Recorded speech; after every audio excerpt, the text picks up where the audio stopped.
Joining us now to review some of the headlines of today's newspapers from around the world is Arise News analyst Emmanuel Efeni. Good morning, Emmanuel. Good morning, Dr. Abati. Good morning. Good morning, Mr. Oseni. Good morning, Tundu MKO Abiola. Your darling Victoria. Yes. If you want to add that, Ruben, as an Egba elder, I wouldn't mind. Now, let's start with these day newspapers. The lead story, Magu faces police censure as interrogation enters third day. Why the most senior police officer in EFCC takes charge. Oshibajo denies collecting 4 billion naira from commission's boss. Now, if we look at how some other newspapers are reporting this story, we just look at the Nation newspaper. Magu, panel widens probe. Top EFCC, NFIU officials to testify. Anti-graft chief grilled for 10 hours. Salami promises fairness, justice. Now, if you look at some of the allegations, because it's widening as according to the report.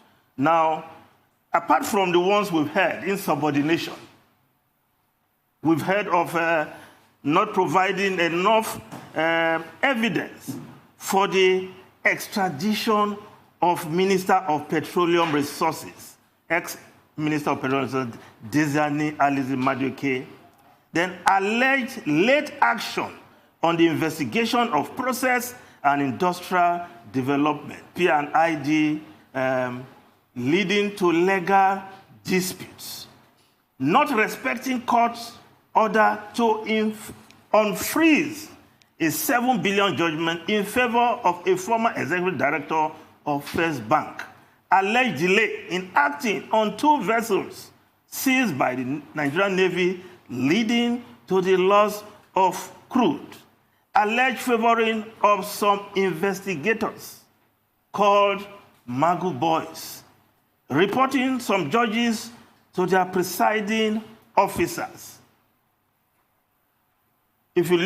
Some of these allegations we're hearing is like somebody who is being prepared for the hangman's noose, because these seem to be routine in its line of duty.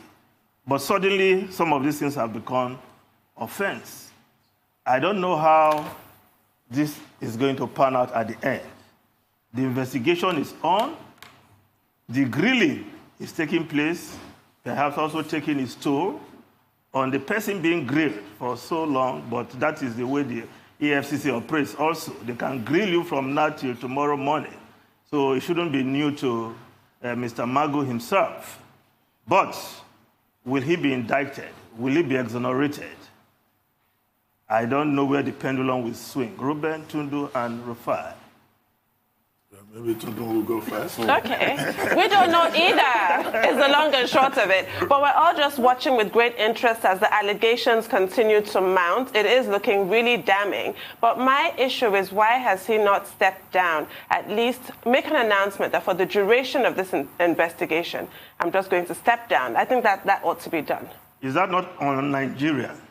We should institute it. It ought to be done. And then there was an issue of searching of his property and some of the other indignities he's been subjected to. Now, the issue of searching property in Nigeria is governed by the Police Act. And it's Section 28. A superior police officer can go in and search without a warrant. You know, a lot of the police conduct is supervised by courts. A judge should give a warrant of arrest or a search warrant. But Section 28 allows that in the case of a suspicion that there's stolen property on the premises, a superior police officer using the authority under his hand, is what the Act says, can go in and search without a warrant. So, you know, some eyebrows were raised about that, but that's in order, because if they're trying to say that recovered loot that should not be in his home, like deposits of cash, if there's a suspicion, that is well, allowable. But in Nigeria, we also have to note, unlike other jurisdictions where you see in all these courtroom dramas or the way this evidence was acquired renders it inadmissible. In Nigeria, there's no such thing. However the police get evidence, it is admissible in a court. Okay. Well, quickly, I think certain things are becoming clearer now. One, that the president does not consider anybody to be above the law. Two, that the job of the EFCC chairman is a very difficult job. There's no way you will go about it. You will need to be very careful. And I guess that future chairmen or chairpersons of the EFCC will realize that when you occupy that position, you must constantly watch your back and you must stay above board like Caesar's wife, because everyone will be on your case. They will be on your matter. The third point that we need to further reiterate is that it is good to see that Mr. Magu is being given the opportunity to defend himself. We are told that he has been allowed access to his lawyers. He has also been allowed access to documents with which he can respond to the allegations. We continue to insist on fairness, on justice, and there should be no witch hunt. Number 4, there was also an issue that came up, which you referred to. There is this story about the EFCC chairman having had access to 39 billion naira and giving the vice president 4 billion naira out of it. I mean, this morning I woke up and I said, look, by now, the office of the vice president should have shut down this story. And I was very glad to see a statement by Laolu Akande indicating that this is purely fake news, because we can't find it to be catastrophic for us to find ourselves in a situation whereby the vice president of the country will be accused of being part of anything that is untidy, considering his stature and his pedigree. Well, nothing untidy established yet. Yes, nothing has been established, but it was also important that the vice president spoke up immediately. Yes. Now, I think also in terms of what is going on at the EFCC, I imagine that at this time there is a lot of uncertainty. In the course of yesterday, almost about 3-4 names were mentioned as persons who had been asked to step in as acting chairman. And all the names from one part of the country. Yes, but the last that I read was that the director of operations had been asked to take over. And you'll recall that yesterday morning on this program, I had said, I hope that the president will see this as an opportunity to show that certain departments of government have not been zoned to a particular part of the country. Like the boss of the customs. Yes, but the way it is, it's still a northern, that is in charge. Ruben, no matter how you turn, you will see the same names coming from the same part of the country. Let's wait for a formal announcement on that. Let's all keep an open mind. Let's not be judgmental. Let us respect the fact that a process can produce results one way or the other. A man can be indicted or investigated, and he will come out innocent. Yes. We should have an open mind. I don't like the lynching that is going on against Mr. Magu ostensibly on social media. The mainstream media has been careful so far. All right, that's why it's called social media, sensation and everything.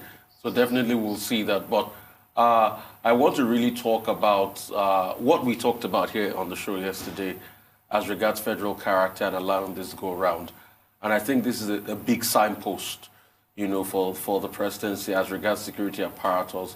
I want to ask what happened to a certain Mr. Olukoyede. What happened? Secretary of the Commission. The Secretary of the Commission. What happened? And I'm also hearing a very baffling trend that the most senior police officer should take over. Isn't time for the EFCC to go beyond just being a conduit of the police force that is only senior police officers? Because if we are fighting graft is holistic. It doesn't just have to be with the police alone. There are other important areas like that, and these are the things we should look at strongly. Well, maybe they need people with certain kind of training. But concerning all of this, concerning all of this, time will tell. That's all. I would like to say a big thank you to you, Mr. Efeni. Yes, that's all on News Headline.